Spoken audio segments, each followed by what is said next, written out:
On today's episode of the Habitz Podcast, we've got Rob Goddard, who'll be sharing with us his good habits when it comes to selling your business.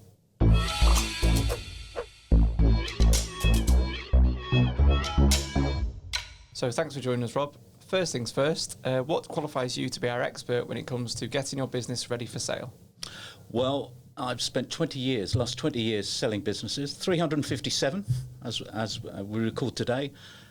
I'm an owner of 4 businesses myself. I've done management buyouts. I've also been on the buy side as well. So I've been on the other side of the table. So I guess during that time then you've seen a lot of people that have done it wrong or weren't prepared for sale. So what are some of the horror stories that you've seen? Yeah, it's usually they're uninitiated. Usually most business owners have never sold a business before. So they're doing something for the first time.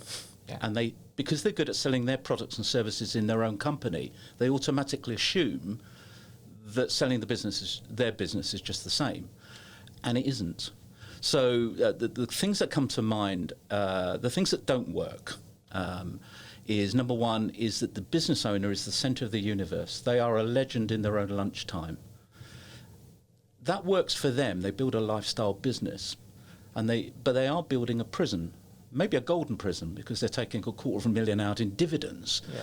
But what they've done, they've encased themselves in their own business, because the one thing a buyer isn't buying when they come to sell is the current owner, because they're going. They're exiting stage left. And often business owners talk about goodwill. Well, the goodwill could be locked up in the business owner. Yeah. So that is a common mistake, because I'm sure people listening to this won't fall into this. There are some business owners out there that are control freaks. Yeah, they do like to pull all the levers, and that works for them, and they generate an income, and a business may well grow. But when they come to sell it, it's valueless. It might be the P&L might have a profit on it, but they can't sell it to a third party. So essentially, they're the integral part of their business. They've created a job for themselves rather than a sellable business. They have. Another thing, Mike, that I've come across time and time again is financial reporting, or the lack of it, with some SMEs. It's generally because they can get away without it, just running their business. But when someone's looking at the business to buy it, what they want is robust financial reporting, because they want to know what they're buying. So poor accountancy, financial records, monthly management accounts missing, audited accounts that are wrong. I thought they were sacrosanct at Coppice House. No. And sometimes when someone tries to sell their business, they've outgrown their accountant. Their business has grown, but their accountant hasn't. The village accountant, and they're out of their depth when they get into a negotiation process. So ideally you want to be looking for people that can support you with your growth. As you grow, you want a better accountant, better bookkeepers, better processes. Definitely. If you've outgrown your accountant, change. And the final thing, what's the main thing that most people get wrong when they are selling their business? Do you know what? I'm asked this quite often. The biggest single thing is aspirational price on the part of the seller. Where they pick their figure up from, I don't know. And it's usually one of 4 numbers: 1 million, 3 million, 5 million, or 10 million. And when you ask, where did you get that number? How did you arrive at that number? They laugh. No, seriously. This is the biggest transaction of your life, and you've just made up a figure. Well, that's what I need it to be worth. And that's the problem. Yeah. So there'll be a few people listening to this that are either considering selling their business shortly, or it might be something they'll do in a few years' time. So what are some of the good habits they should consider if they are thinking of selling their business? Yeah, top 3. Number 1 has to be make yourself redundant from your own business. It's a beautiful life when you don't have to work for a living, but you still own the assets. And I own 4 businesses, and I don't work in any of them day to day. I've built teams around me. So it's about letting go. It's upskilling, delegating to your team, maybe employing people that are better than you. Yeah, what's good about that, though, then, is if you can do that and your business can survive without you, that probably is proof that your business is ready to sell. Yeah, because everyone who's selling a business says the business runs without me. I've lost count. Yeah. And it doesn't. when someone says that, me think the lady protesteth too much. Yeah. Bit of Shakespeare. And so then you dig and you find out that they're working 24/7. You find out that they're controlling finance, they're controlling the hire, they're controlling looking after the key customers. The business is them. They've imprisoned themselves in hardest their working own employee, almost, aren't they? The hardest working employee in their own business. They've created their own job. Yeah. So I would always argue that we are entrepreneurs. We're not employees. And so we should, it doesn't happen overnight, but we should be working over a number of years that the business isn't reliant on us. It's the Michael Gerber E-Myth thing. And it's true. We want to be on the business, not in it. Yeah. Good habit number 2?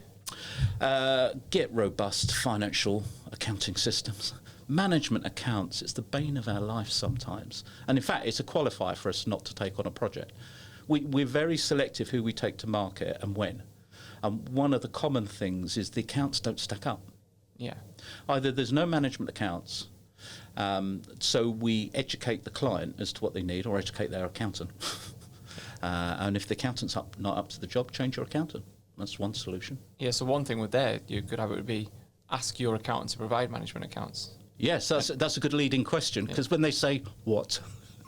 Yeah. We've carried on for 20 years, Rob, without them. I say, yeah, but now you're looking to sell. Yeah. And the people you're going to be in front of are going to ask for that. Even before a meeting, they want it in advance. So with most serious people that buy out and acquire businesses, that's all they're basing. Well, lots of it is, it's not really emotion, is it, when they're buying a business? So they just look at the numbers and look at the accounts. Yeah, because for the buyer, it's a commercial transaction. For the seller, it's blood, sweat and tears. It's emotional. I've always said that selling a business, and I've had quite a few that I've been responsible for, selling a business is an emotional transaction more than a financial one, ultimately. They think it's financial at the outset because they want several million quid in their bank account, but it isn't. And some business owners argue the point, no, for me it's a financial thing to sell the business. I'll say, you wait till we get into the heat of battle with acquirers, calling your baby ugly because they want to get the price down. Yeah. Well, that leads me on to good habit number 3 then. So I can imagine what you're saying there, it's a battle when it comes to the financials and buyers and sellers. Price, how much is that an issue? So it's probably the biggest stumbling block to getting a deal, because sellers want as much as possible. That's what they tell me when I ask them, when we get over the how much are you looking to get for the business, and they've had their laughter. No, seriously, how much aspirationally are you looking? What do you need it to be worth? To move on, finish one chapter in your life and start a new one. That's what I call the magic number. What is your magic number? And then we look at how an accountant would look at it, because the buyer is commercially minded. They want a return on their investment as quick as possible. Yeah. They don't want, it's all about future potential. Just give me 5 million quid and I'll go. So we buyers want to pay as little as possible and as little up front as possible, and sellers want the reverse. So we sit in the middle and bring the parties together and see where the overlap is. So what could a seller do there to ensure that it's closer to their figure and not the buyer's figure, would you say? To introduce, good question, introduce competitive tension, which we do. So we will typically get a seller around the table with 8, 9 potential acquirers. Now you're in the driving seat. So would that be a reason why someone selling the business would use a broker like yourself, because you've got those contacts to help drive that competition and increase the price? Because to get 8 people around a table, or eight individual buyers interested in our client, we have to go out to between 70 and 100, home and abroad. Yeah. So it's hard, and that is why most business owners can't do it, sell their own business, because they haven't got the resources or the time, quite frankly. And if they spent their time trying to sell their own business, that's a second job, and that takes them away from the sharp end. So I imagine there's a lot of people watching this now that are thinking, I'm nervous, I wouldn't want to go into those negotiations myself, or I don't even know if my business is ready to sell yet. So where could they find someone like you to sort of give them some advice or get some tips? So on our website, evolutioncbs.co.uk, and also can contact me on LinkedIn, because I don't have a day job anymore. I've got time to have conversations with people. So if they reach out to me on Rob Goddard on LinkedIn, can have a natter. And it may be that we can't help them, but we know someone who can. So thanks to Rob for coming into the Habitz Podcast studio and sharing with us his good habits when it comes to selling your business. If you've been through a business sale and you'd like to share your experience, let us know in the usual places and join us next time for some more Habitz Podcast.